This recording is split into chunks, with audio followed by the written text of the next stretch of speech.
আমাদের tag officer নিয়োগ করা হচ্ছে। ট্যাগ অফিসার নিয়োগ করার কারণ হলো আমাদের পর্যাপ্ত মজুদ থাকা সত্ত্বেও মানুষের মধ্যে একটা বিরাজ করছে যে তারা তেলের সংকট তৈরি হতে পারে, এই ধারণা থেকে তারা মজুদ শুরু করেছে। এই জন্য আমরা ট্যাগ অফিসার নিয়োগ করেছি।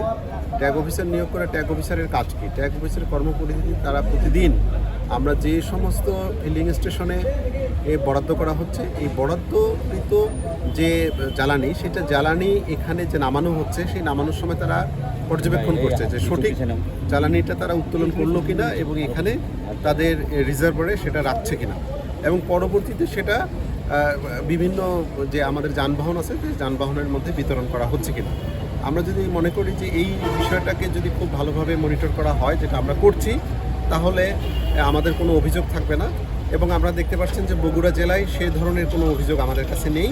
এখানে সবাই সুন্দর মতো তেল পাচ্ছে বা যাদের যেটা প্রয়োজন সেটা পাচ্ছে।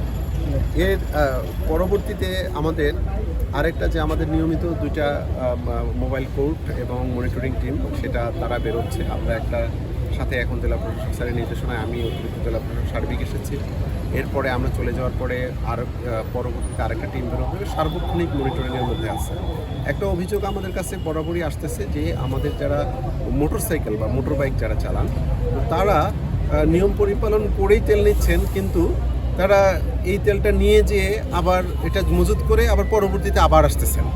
তো এইটা যেন কেউ না করে, এই জন্য আমরা একই সাথে এটা যে আমরা এখানে পরিদর্শনে এসেছি, পরিদর্শনের সাথে সাথে নিয়ম পরিপালনের সাথে এটা আমরা একটু সচেতনতা বৃদ্ধি করার বা আহ্বান জানাচ্ছি, যেন এই ধরনের আমাদের তেলের কোনো সংকট নেই। আপনারা অহেতুক এরকম আতঙ্কিত হয়ে এই কাজটি করবেন না, যেটা অন্যদের জন্য ক্ষতির কারণ হয়ে দাঁড়াবে।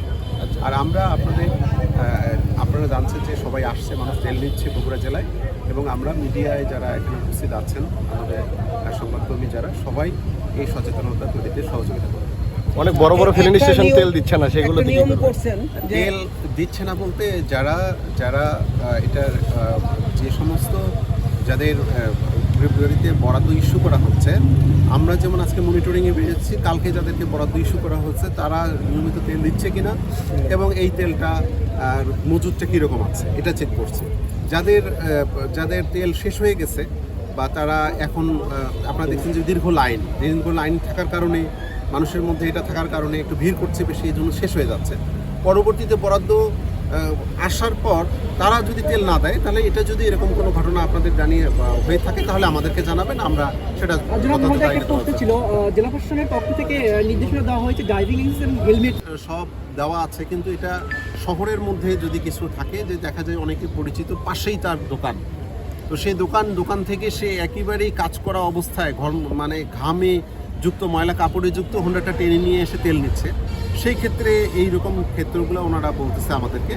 তারপরেও আপনারা যে বিষয়টা উত্থাপন করলেন যে এই নিয়মের যেন সঠিকভাবে যথাযথ প্রতিপালন হয়, এই জন্য আমাদের মনিটরিংটা আরও আমরা জোরদার করব।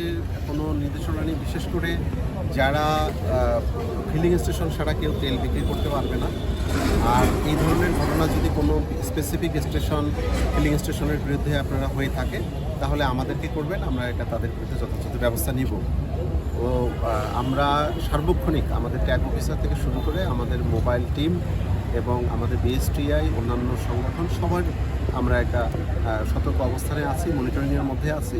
আমরা সকলের সহযোগিতা নিয়ে আমাদের যে তেলের কোনো সংকট নেই, কিন্তু জনমনে একটা আস্থা ফিরিয়ে নিয়ে আসা এবং সবাই অযথা আতঙ্কিত হওয়ার কোনো কারণ আমরা এখানে দেখছি, সেই বিষয়ে আমরা সচেতনতা তৈরি করা, মনিটরিংয়ের মধ্যে রাখা এবং একসাথে কাজ করে আমরা আশা করি সুন্দর পরিবেশ আমরা বজায় রাখতে পারি।